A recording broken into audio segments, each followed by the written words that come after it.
The Irish and the Scottish had their own traditions concerning descent from Israel, and we won't go into them in detail because we have given other programs dedicated only to them, and there's a lot of material on our website. Just to touch on it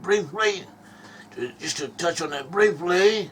Louis Hyman, in the Jews of Ireland, 1972, he gives a report that it says that it's stated in the very old copies of the Book of Invasions and other ancient documents that it was the Mosaic law that the Milesians brought into Erin.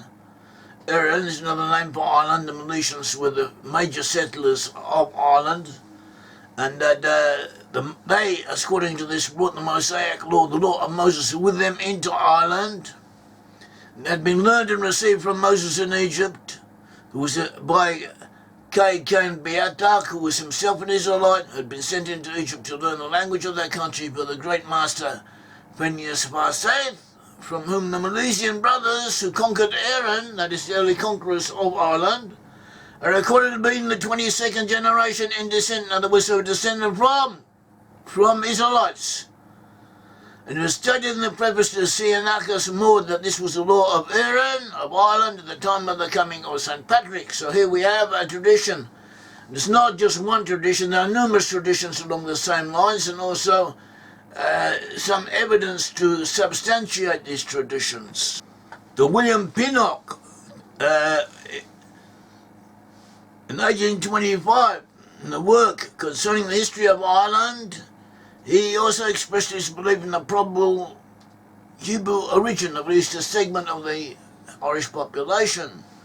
So too with Wales, an article, we have an article in the Jewish Expositor in 1928 that's concerning the similarity between the Welsh language and the Hebrew language, and the belief that the Welsh population could probably make a fair claim to Israelite blood, to Israelite ancestry. And we have numerous articles and books concerning the similarity between the Welsh language and Hebrew. And there are examples of words and of whole phrases, whole segments of the Bible in both Welsh and Hebrew, which are very similar. So that is something for another time, but it's worth noting. If you look in articles, encyclopedic articles concerning British Israel, that is the belief that the British, or a portion of the British, descent from Israel, you will often see the name Richard Brothers. Richard Brothers in the 1790s was an eccentric. He had been in an insane asylum. He had all kinds of claims. He claimed to be he claimed to be the son of the brother of the Christian Messiah, and therefore the nephew of the Almighty, and he had all kinds of pretensions, and he also believed that the lost 10 tribes were the British people, and therefore, and historian Sister Roffin wrote a short book, an amusing little booklet concerning the comings and goings of Richard Brothers. And it's all very nice, but there's no proof, there's no documentary evidence linking Richard Brothers to any of the early proponents of British Israel. He is a flash in the pan. There's no real connection. Well, there may have been a connection, but there's no known connection.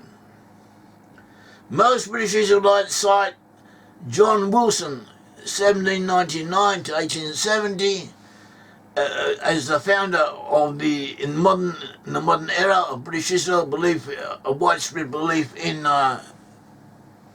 descent from Israel of the British people. 1840 he put out a book on this, and he noted similarities in the English language to those of Hebrew, and also social institutions, and his work was fairly popular. It still is to some degree. There's also another work in 1910 concerning biblical prophecies that are taken for granted. The British Israel mentioned in prophecy. This was written by Reverend James Hartley Frere, a combined view of the prophecies of Daniel, Esdras, and St. John. William Love, in 1920, wrote the Scots Origins sections to descend from the people of Israel. After John Moulson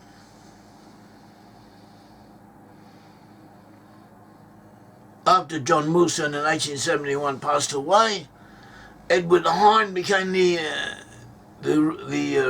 leading personality in British Israel, and he authored 17 identifications of the English nation with the Lost House of Israel. It was published in London in 1970.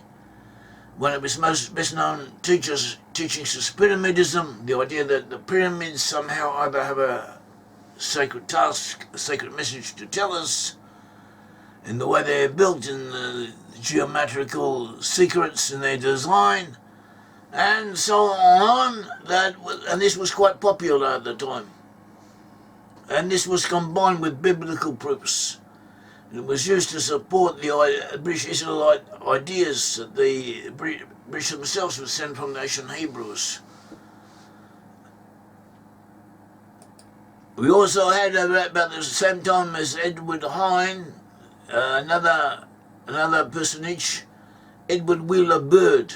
He referred to himself as Philo Israel. That was his pseudonym, and he had articles of some quality. And they also had a newspaper, the Banner of Israel, first published in London from 1877. And this was, there were quite a few people around at that time who believed in British Israel, who traced the British to the lost tribes of Israel. But they weren't homogeneous, so all kinds of people. Some of them were against the Jews. Most were not at that time. Most were actually friendly, pro-Jewish, according to their lights. And most of them concentrated, a good portion of them concentrated only on the people within the British Isles as belonging to the tribes of Israel. Others put all the northern peoples in the same groupage. There's another one, Professor Odlum, also included the Japanese. Others include the Sikhs, the Pathans, the Indians, the Balts, the Germans, the Russians. They were a mixture of types, a mixture of people with different theories, and they still are that way. You get all types amongst them. And so that's the way it goes. Our organisation, Brit-Am Hebrew Awareness, we identify the sense of lost tribes among Western peoples with the USA, Canada, Australia, New Zealand, South Africa, Ireland, Ulster, Scotland, Wales, England, Finland, Sweden, Denmark, Norway, Iceland, Netherlands, Luxembourg, Belgium, France and Switzerland. And this more or less seems to correspond with mainstream British Israel opinion.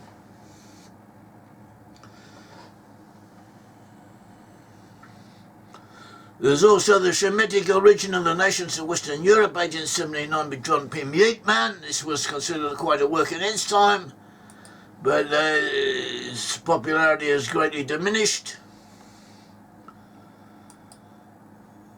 But there were a lot of people in Britain at the time who believed they descended from Israelites, or the Israelites to a good portion, to the significant proportion of the British people descended from Israelites, that they were of Hebrew stock.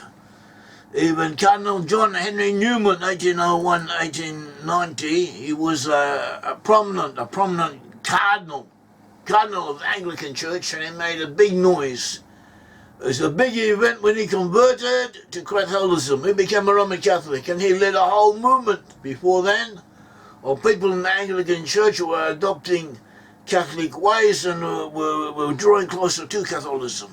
And he took the final step to become a Catholic. And he is famous, he was very famous at the time. And he said that his reason for taking the final step and was becoming a Catholic was to distance himself altogether from the Anglican Church, the Church of England, because he feared that the British Israel movement would take over the church altogether. There are a large number of churchmen believed in it and spoke about it and spread it. There's also an event between 1899 and 1902, adherents of British Israelim that dug up the hill of Tara in eastern central Ireland, and they were believed that they could find the Ark of the Covenant there. That became a big thing in British Israelism at the time, a belief in that the Ark of the Covenant was somewhere in Ireland, and also that Tea Tephi, a Jewish princess, had gone to Ireland, married Haman, the local monarch, and from their offspring came the monarchs of Scotland, and from them came the monarchs of Britain, and this Jewish princess who had come to Ireland under the tutelage of Jeremiah, or in other versions under the tutelage of Baruch ben Neriah, the disciple of Jeremiah, that these were the daughters, one of the daughters of Zedekiah. We're told in the Bible how when Nebuchadnezzar conquered Jerusalem, and he took King Zedekiah, who was the king of Judah at the time, and he took him out and he killed all of his sons in front of him, and then he blinded him. And then he took him away with him to Babylon. And he took most of the Jews away with him to Babylon. He left a small remnant, including Jeremiah, and a small handful, one could say almost, of Jews in the land under the governorship of Gedaliah. But Gedaliah was murdered by a Jewish renegade. And after he was murdered, those Jews who remained were afraid that the Babylonians would come and take revenge on them for this, blame them for this. So they fled to Egypt, and Jeremiah came with them, somewhat against his will. And he also brought with him the daughters of the king of Judah. So according to a reconstruction, one could say a reconstruction of Irish sources, British Israel promoted the idea that one of these daughters was named Tea Tephi, and she had been taken to Ireland, first to Spain, then to Ireland. In Ireland she had married the son of the king, who became the king, and from their offspring eventually came the monarchs of Britain.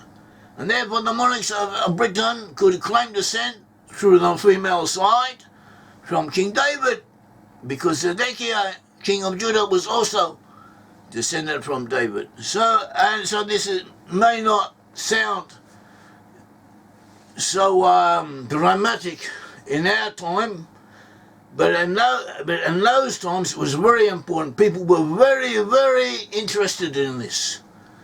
They became more interested in this than in anything else, and in any other aspect of British Israelitism. That is the thing that attracted them most. It was also associated with different legends, with the stone of destiny, the stone on which the British kings are consecrated. Stone of Scone was also associated with them, with the story. It said that Tea Tephi and Jeremiah, when they came to Ireland, they brought this stone with them, and then the stone moved to Scotland with them, and then with their descendants, that is to say, and then from there it was taken to England. And it had significant that this stone was connected with the dream of Jacob, who saw angels going up and down when he was in Bethel, when he had the dream in Bethel. So all these legends and all these reconstructions were very important in the time, and they still are.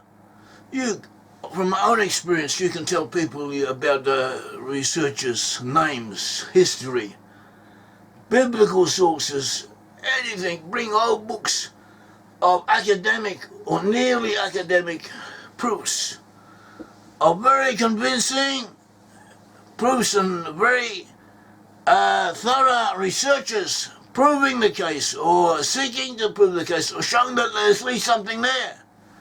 And the people are not that interested, but tell them about Tea Tephi, tell them about this princess who may or may not have ever existed, and they get very enthusiastic about it. It has a magic, some type of attraction of its own. So getting back to British Israel, the British Israelite movement in Britain was, in the beginning, was only pro-Jewish, or rather they thought it was pro-Jewish. They had their meetings, they spread their message, also helping Jews, poor Jews, or Jews coming in at that time, in the 1800s, from Russia, from Eastern Europe and elsewhere. And some of them were poor, indigent, and the British Israel would help them, but also try and convert them to Christianity. In their minds, in their eyes, they were doing them a favour, they were doing them something good, this would be good for them.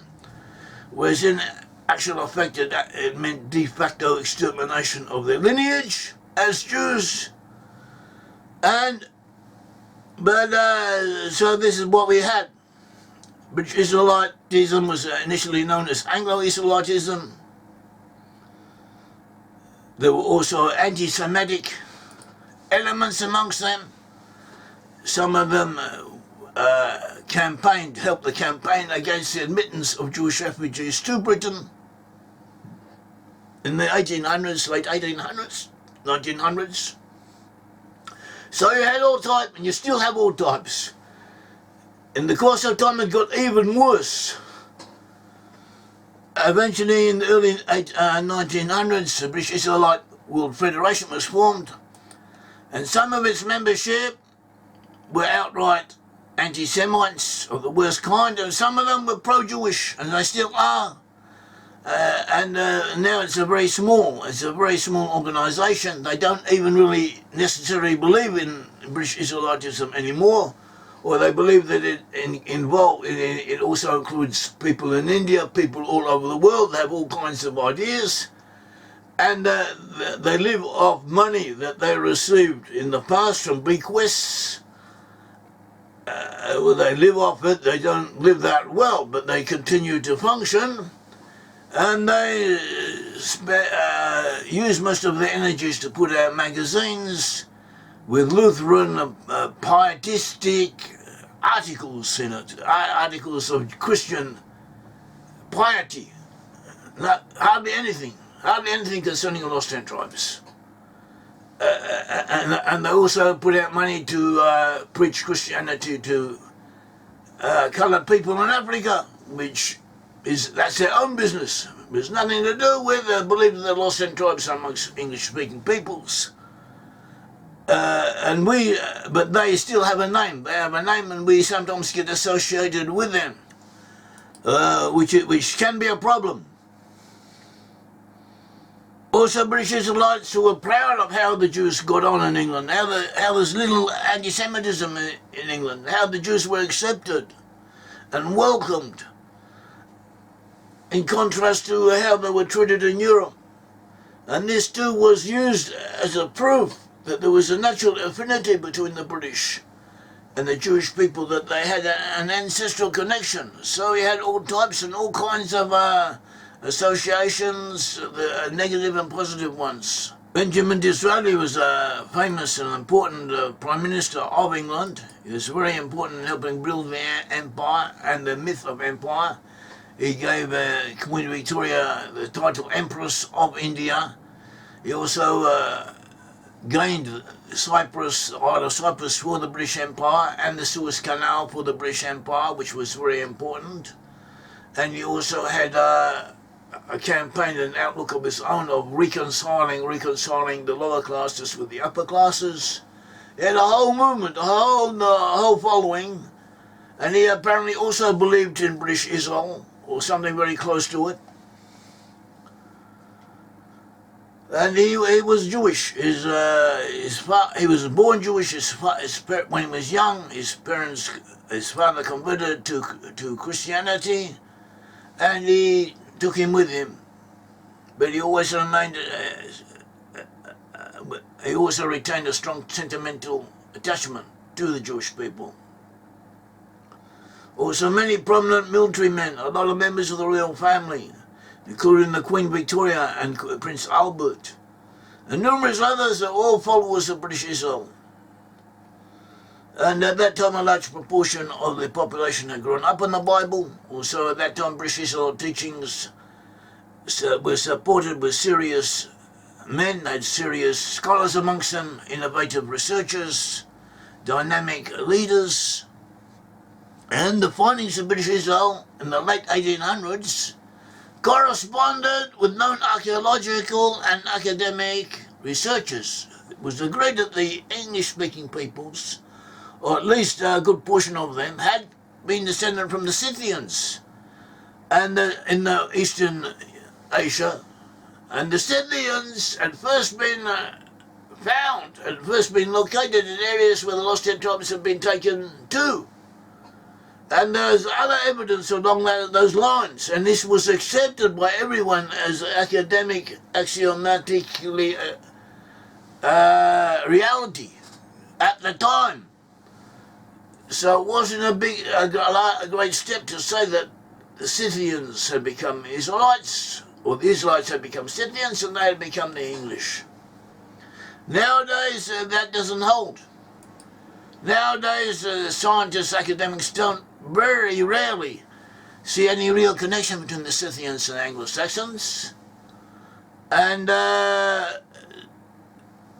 we say that there was a connection, that the old line of thought was basically correct, but this is not generally accepted. A prominent adherent of British Israel was Admiral Lord John Arbuthnot Fisher, 1841-1920. He believed in the British Empire. He was a very important naval man, a military personage. He helped Britain win the war in World War I against the Germans, and there were others.